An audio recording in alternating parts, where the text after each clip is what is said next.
মই প্ৰিয়ংকা গান্ধী ডাঙৰীয়াক এটাই প্ৰশ্ন কৰিছো, আমাক সমালোচনা কৰক। প্ৰথমে স্পষ্ট কৰক আপোনালোকৰ সভাপতি গৌৰৱ গগৈ পাকিস্তান গৈছিল নে, আৰু যদি পাকিস্তান গৈছিল সেই পাকিস্তানৰ 10 দিনত ক'ত আছিল। অসমৰ ৰাইজে তাৰে প্ৰশ্ন বিচাৰিছে। আপোনাৰ সভাপতি গৌৰৱ গগৈ ডাঙৰীয়া তেখেতৰ তিনিওটা পৰিয়াল সনাতনী হয়নে? দ্বিতীয়তে সুধিছো তেখেতসকল ভাৰতীয় নাগৰিক হয়নে?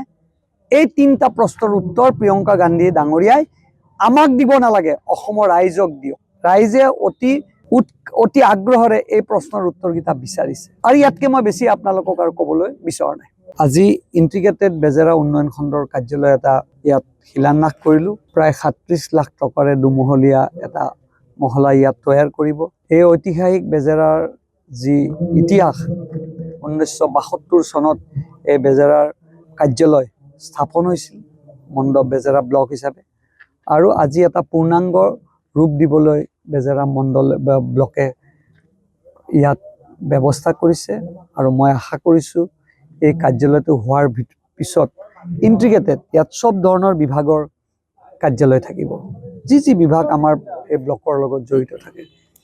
আৰু এই কাৰ্যালয়ত আজি শিলান্যাসত মই নিজে আছিলোঁ, মুখ্যমন্ত্ৰী OSD হেমন্ত চৌধুৰী আহিছিল, আমাৰ DC মহোদয় আহিছিল, অপূৰ্ব বৰুৱা ডাঙৰীয়াক এই চেগতে মই ধন্যবাদ জনাইছোঁ। এটা পৰিকল্পিতভাৱে এই বেজেৰা কাৰ্যালয়টোৰ আধাৰশিলা স্থাপন কৰিলে। আমি আশা কৰিছোঁ এই কাৰ্যালয়ে নতুন যুগৰ সংস্কাৰ হ'ব। এই কাৰ্যালয়ে মানুহক ইয়াত বেজেৰাত আগতে আহোঁতে বিভিন্ন ঠাইত যাব লাগিছিল, এতিয়া একে ঠাইতে গোটেইখিনি যিহেতু হৈ যাব, আমি আশা কৰিছোঁ মানুহৰ সহজ ব্যৱস্থা গ্ৰাম্য অঞ্চলত কৰাৰ এক সুবিধা বেজেৰা এই ব্লকৰ কাৰ্যালয়ে আমাক দিবলৈ। আমি আশা ৰাখিম আমাৰ সকলো ৰাইজৰ সহায় সহযোগত আমি দিগন্ত কলিতা ডাঙৰীয়াক অনাগত নিৰ্বাচনত বৃহৎ ভোটে জয়যুক্ত কৰিবলৈ সক্ষম হ'ম।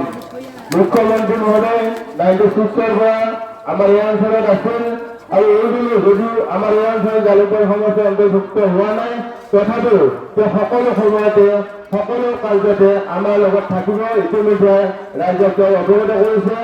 অনাগত সময়তো সমগ্ৰ সমষ্টিত যদিও অন্তৰ্ভুক্ত হৈছে, কিন্তু প্ৰতিটো কাৰ্যত প্ৰতিটো ক্ষেত্ৰতে মুখ্যমন্ত্ৰী মহোদয় আমাৰ অঞ্চলত থাকিব। তাৰ ক্ষেত্ৰত আমি কোনো দ্বিধা নাই।